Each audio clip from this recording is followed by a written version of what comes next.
young people who have been turned off the political process. Why? Because we've had the politics of fear. Started from the very top over the period of the last year.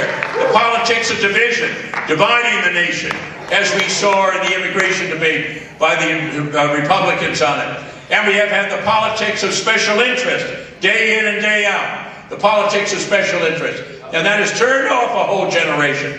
What a difference Barack Obama has offered. An entirely different direction of breathing the young people in. It reminds me of the kind of appeal that President Kennedy had when he challenged a whole generation and challenged the country to give something back to America for all that he'd given to him.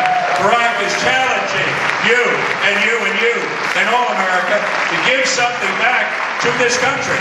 And we remember what happened at that time when President Kennedy challenged the America to go to the moon, and we went to the moon. And he challenged young people to serve in the Peace Corps, and young people went out to serve in the Peace Corps.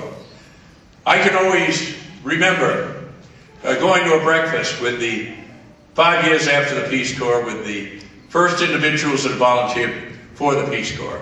And I asked them all a question. Why did you join the Peace Corps? And each one of them gave effectively the same answer. First time that anybody has asked us to do anything for our country.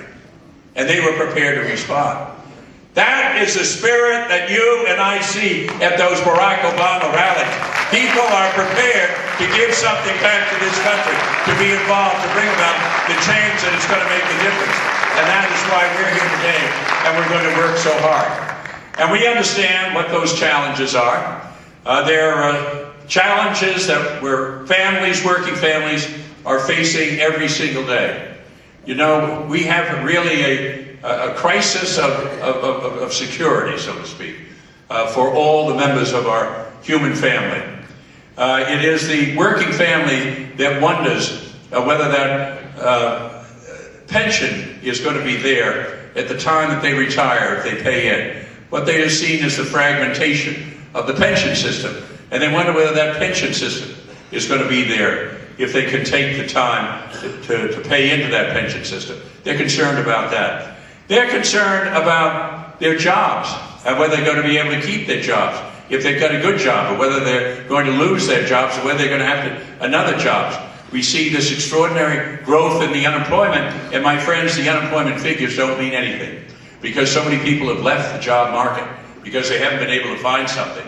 We have the highest long-term unemployment that we have had in the history of the country. That is, people who have had jobs, have had good jobs, are out there searching for a replacement for those good jobs, and they can't find them. And they are insecure about it. And you know, the thing that is amazing, in my state we have 300,000 people that haven't got jobs. We have 80,000 good jobs that are waiting, but we don't have the training programs to give to those individuals so they can get the good jobs. This administration is cutting back on that training program.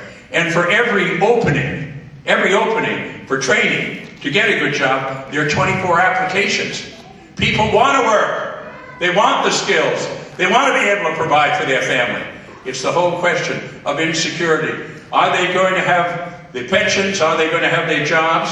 Are they going to be able to have the unemployment compensation? Are they going to be able to remain in their home when they see the mortgage rates are going up? And maybe the cost of fuel and keeping their homes warm are going up too. Will they be able to pay that mortgage, or will they lose that? They're insecure about that. They're insecure about their children's education. They see too often that the children are dropping out of school.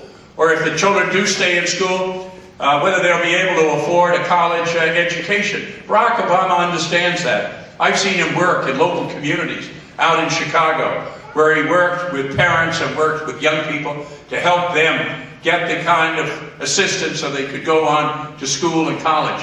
Work with them to stop the outflow of school dropouts in many of the schools in Chicago. I've seen him work with real people, with real families that have real needs.